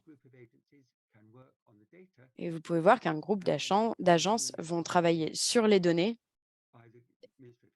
et qu'ensuite ces données vont être traitées par le ministère de la Santé. Et ensuite, il y aura un autre responsable de la mise en application de ces distributions, par exemple, disons, de MII. Alors, j'ai déjà parlé de la plupart des bienfaits, des avantages de ce genre d'approche. Il y a l'efficacité, il y a la flexibilité, l'adaptabilité. Et bien sûr, ce genre d'approche et de stratégie peut être adapté à n'importe quel type d'intervention humanitaire et à n'importe quelle échelle. Ça peut être, par exemple, appliqué dans à l'échelle d'une ville, à une échelle nationale, à une échelle régionale.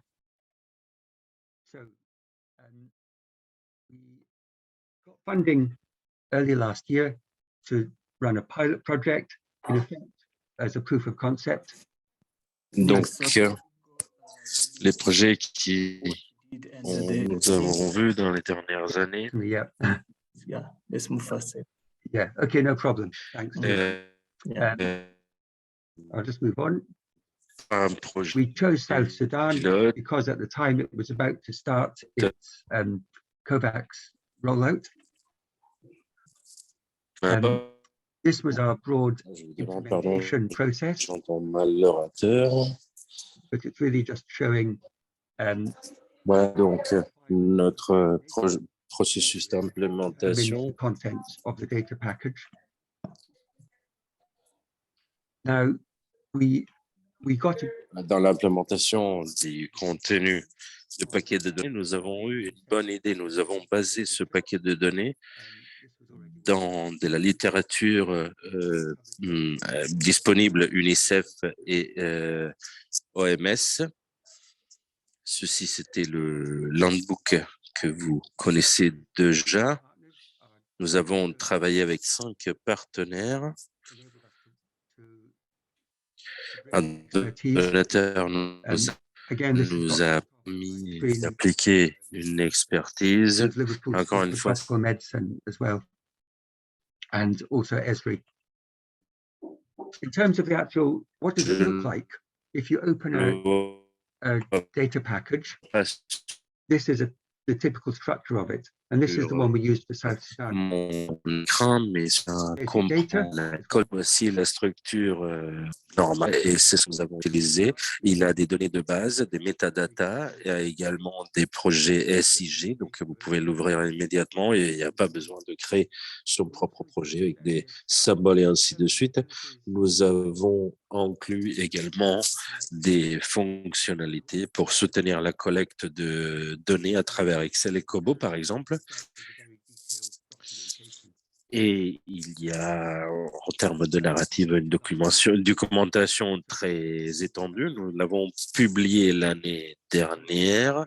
Implementing this as to see if this Et concept en was termes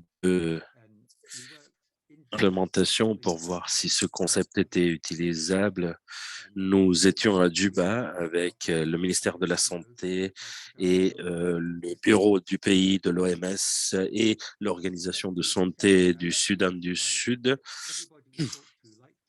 Et tout le monde a aimé ce projet. Nous étions d'ailleurs très surpris du retour extrêmement positif.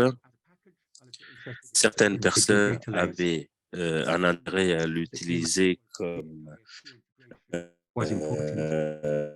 paquet tout ensemble et d'autres voulaient l'utiliser comme this year we worked with une couche de données pour leur propre.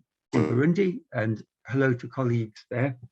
En They were termes wonderful hosts de when we visited Burundi, and we did a very useful training program in Kobo. vous intégrez la vie pour soutenir l'implémentation, la distribution des MI et nous voulons développer des nouvelles capacités géospatiales avec la DHIS2.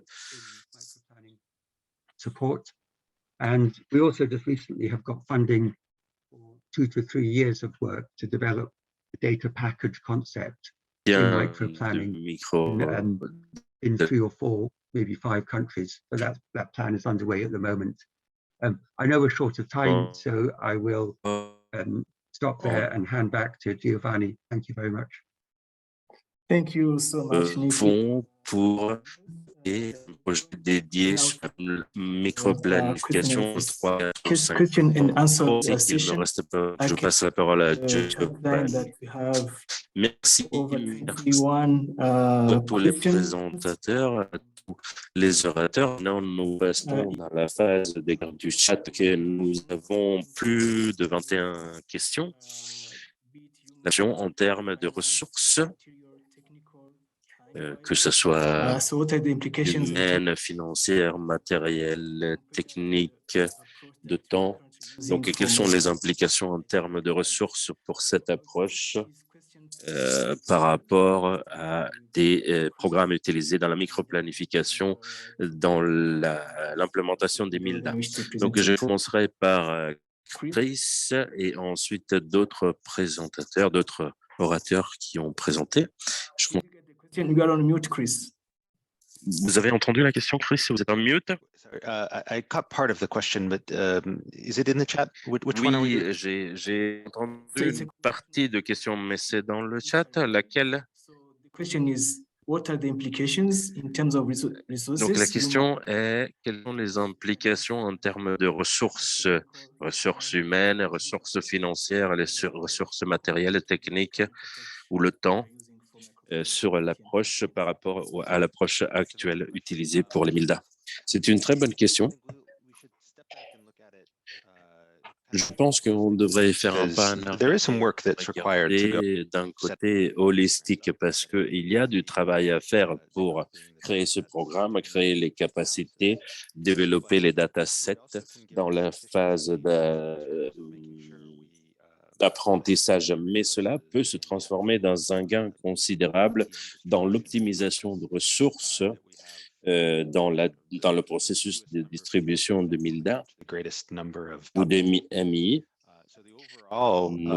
Cost of these programs can be minimal impact because we require less extra staff, there's less waste, there's more optimization in terms of how quickly we can do the programs when it rolls out. But yes, we do need some upfront work. De ces projets parce que nous avons the efforts that MAP de staff, il y a moins d'émissions et de gaspillage et il y a plus d'optimisation de faire un travail. Il y a également de la construction de capacités dans le sens de la discussion avec les districts et les ministères pour apprendre ces capacités.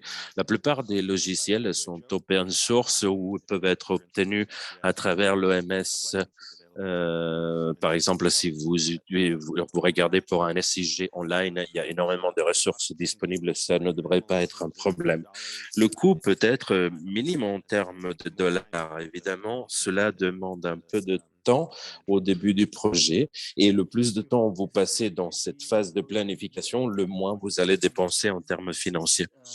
Merci. Peut-être que je vais demander aux personnes qui implémentent ce programme sur le terrain de nous donner en retour, Zambie après Nigeria. Zambie. Merci beaucoup. Donc pour la Zambie, en ce qui concerne les ressources humaines, nous avons au niveau du district assez de ressources humaines pour faire la démarcation et la micro-planification. Ces personnes travaillent avec le bureau d'élimination du paludisme.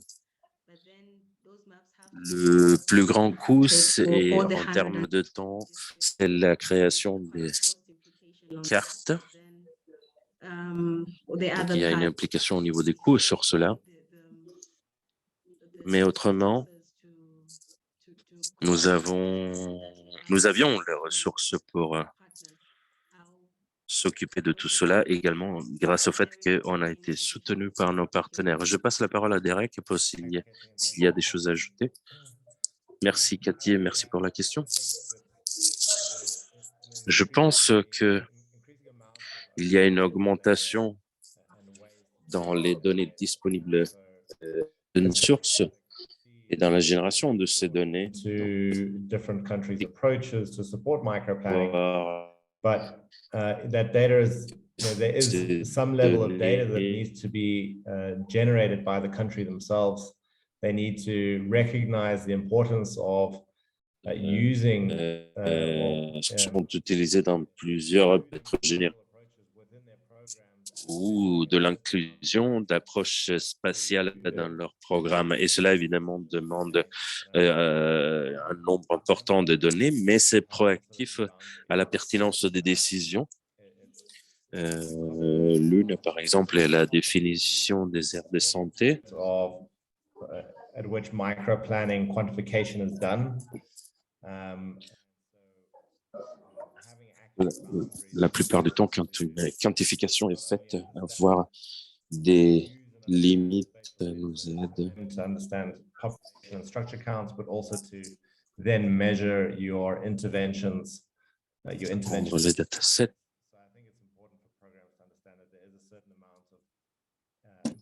Ensuite, mesurer le niveau de couverture. Donc, je pense que il y a vraiment une importance à considérer sur le développement de données géospatiales pour la pertinence de ses propres plans.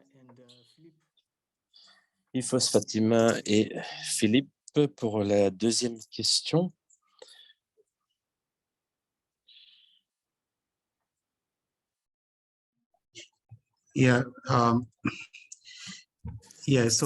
Oui, donc en termes de coûts associés à cette activité, je suis désolé, il y a de l'écho. En premier lieu, la création des cartes a demandé quelques coûts. Par exemple, ce que Fatima disait précédemment, cette activité a été faite à Kano et nous avions 44 zones de santé et on devait produire des cartes pour chacune de ces zones. Chacune de ces cartes devait être revue, mise à jour et il s'est produit plusieurs fois qu'il fallait les imprimer plusieurs fois. Cela est un coût pour notre activité, bien évidemment. Et donc, je dirais que ça, c'est le coût principal qu'on a dû soutenir, à part les consultants. Merci beaucoup. Eric, une question. Combien de pays sont engagés dans la digitalisation? Beaucoup de pays sont sont inclus dans un processus de digitalisation pour la distribution des MI ou des MILDA. Quelles sont vos recommandations pour leur programme et comment éviter les doublons? Peut-être que l'on peut commencer avec Nick, qui n'a pas répondu à la première question. Vous avez reçu la question, Nick? Pardon, j'ai regardé à la liste des questions, mais je n'ai pas vu cette question. Non, nous sommes en train de combiner des questions que nous avons reçues précédemment avec les nouvelles. Donc, la question est, beaucoup de pays sont engagés dans des campagnes de digitalisation, de numérisation. Comment ce processus peut être intégré dans le processus plus général et quelles sont vos recommandations et quelles sont les choses à éviter? On peut le voir de manière très étendue en termes de structure nationale de données géospatiales. C'est une cartographie de toutes les zones, non seulement pour le déploiement pour des campagnes pour les BILDA ou les MI, mais tout un écosystème qui peut être créé pour avoir une meilleure compréhension du territoire. Et en voyant l'intérêt de la reproduction digitale numérique du territoire. Il y a énormément d'efficacité à être gagnée à travers ce processus, bien évidemment.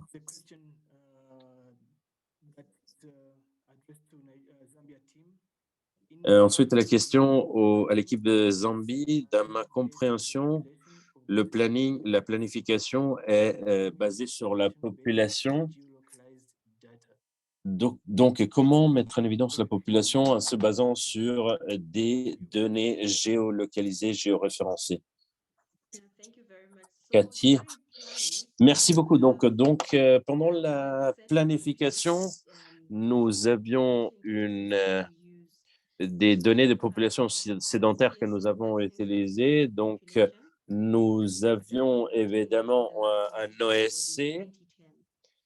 Et le dernier que nous avions, c'était daté de 2010.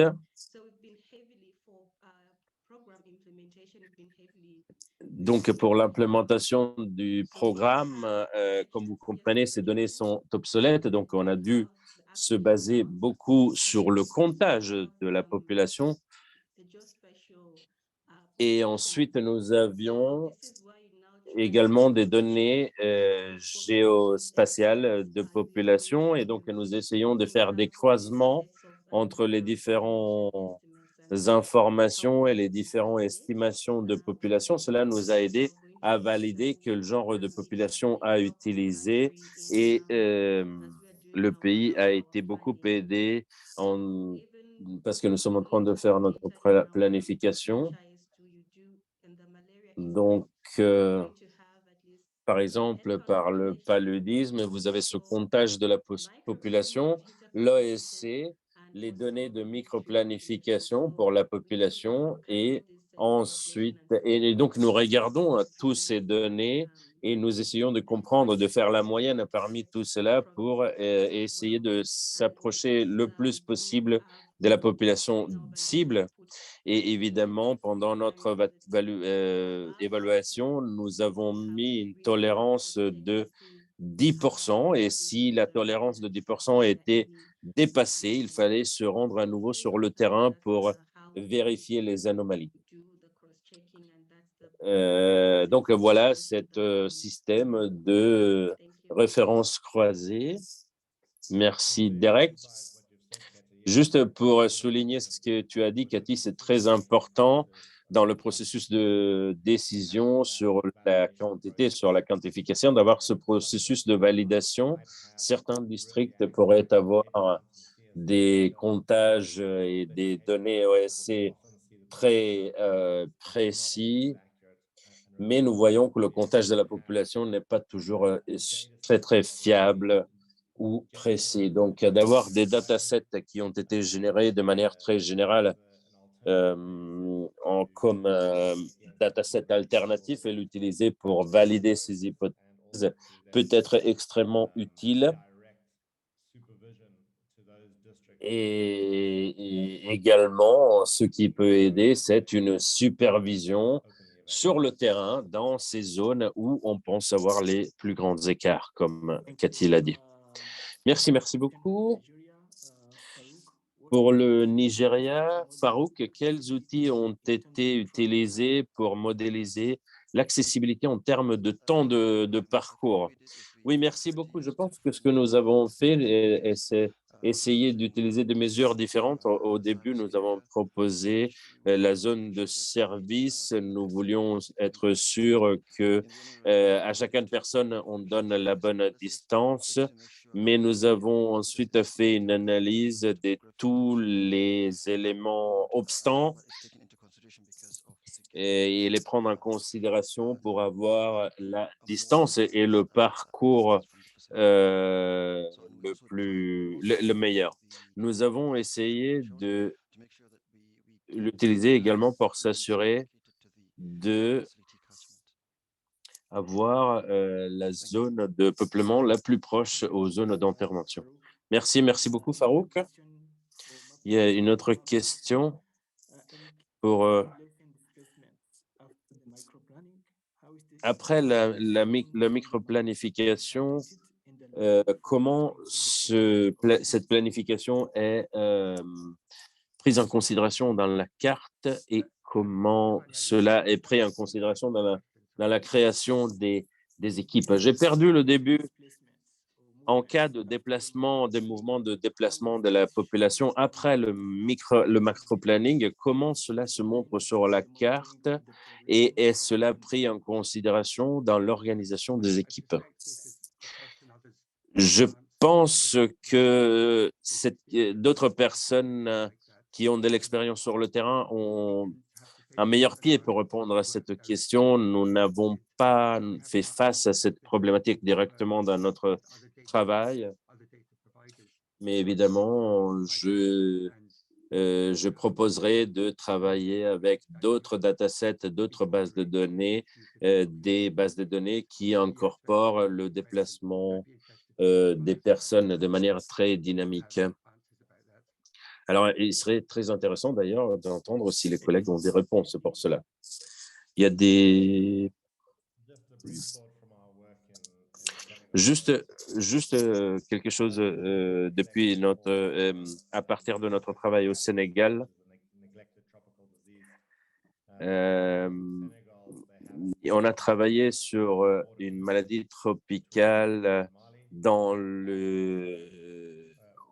près de la frontière entre Mali et Sénégal, où il y a des déplacements courants de population. L'une des choses intéressantes, ça a été regarder aux mouvements normaux de la population, avoir des données plus granulaires spatiaux peut aider à comprendre le mouvement de la population.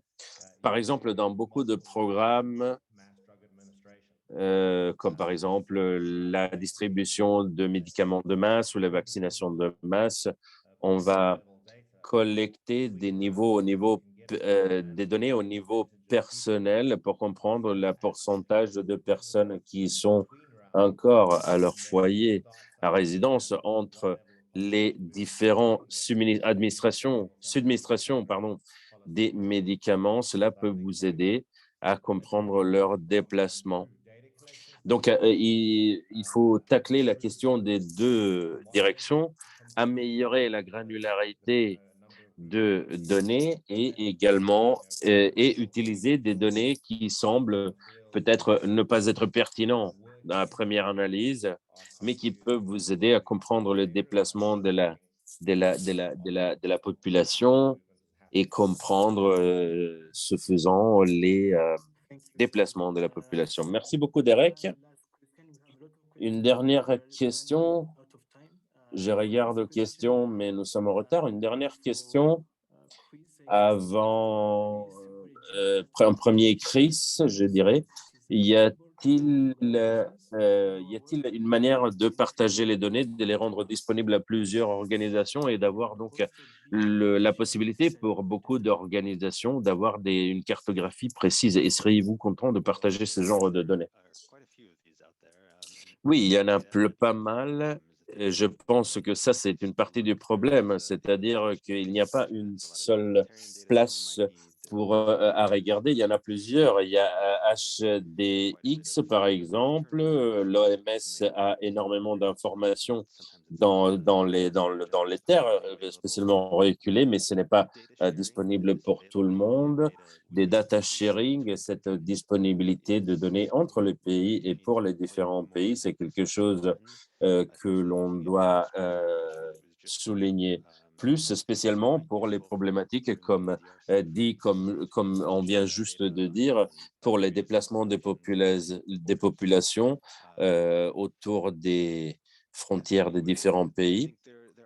Oui, je pense qu'il y a plusieurs ressources qui sont disponibles, mais il faudrait avoir plus de visibilité sur où les gens doivent regarder, et ça, c'est quelque chose à améliorer. Oui, peut-être Christian, quelles conditions, par exemple, nous donne un exemple de qualité. Est-ce que les populations, par exemple, le comptage de population est considéré comme fiable, Chris? Si je peux dire juste quelque chose sur cela, après je le passerai à quelqu'un d'autre. Et il est assez facile de regarder aux images satellites, mais si vos données satellites ont une année, ont un mois, il faut voir si cette maison qui existait il y a un mois existe encore. Mais cela dit, elles sont quand même plus fiables que si on n'utilisait pas ces données. Dans ce contexte, j'oserais dire qu'ils sont assez fiables.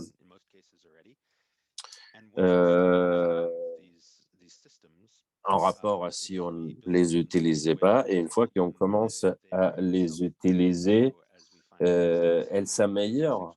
Au fur et à mesure, on trouve des erreurs, on les corrige, on renforce le produit. Entre une campagne et une autre, on améliore le résultat. Entre le travail de routine qui est fait ce mois et le mois suivant, on améliore la solution. Donc, c'est mieux de l'alternative maintenant et il faut le changer. Merci à tous.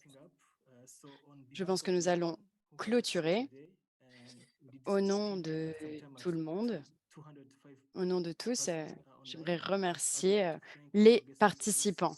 J'aimerais remercier les orateurs d'avoir partagé leur expérience. Il y a un questionnaire qui va être partagé avec vous dans le chat. Vous pouvez compléter et remplir ce questionnaire pour nous.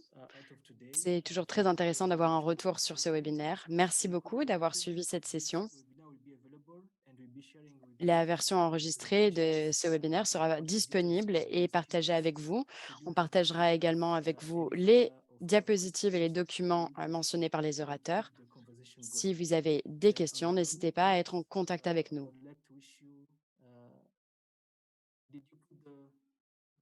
Russell, est-ce que tu as partagé le lien du formulaire? Oui. Vous pouvez donc remplir le questionnaire quand vous avez le temps. Et sur cette note, j'aimerais vous souhaiter une excellente journée, soirée, matinée en fonction de là où vous êtes. Merci encore d'avoir suivi ce webinaire.